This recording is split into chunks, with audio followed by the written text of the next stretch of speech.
Екологичният активизъм е свързан с повишаване на осведомеността и предприемане на действия за защита на нашата планета. Това е мощна сила, която вдъхновява отделни хора и цели общности да се застъпват за природата и нейното опазване. През цялата история природозащитниците са се борили за значими промени, от климатични маршове до петиции, повлияли на политики. Техните действия подчертават нашата обща отговорност към Земята и нейните екосистеми. Активизмът може да приема различни форми.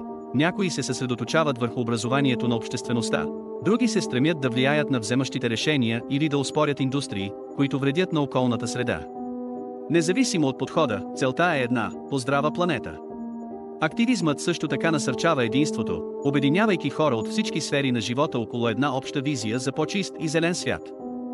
Независимо дали става дума за организиране на събития, разпространяване на знания или предприемане на ежедневни действия, всяко усилие има значение.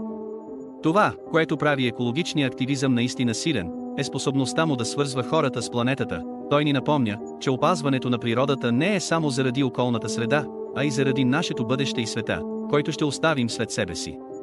Екологичният активизъм не е просто движение, той е призив към действие за всеки от нас.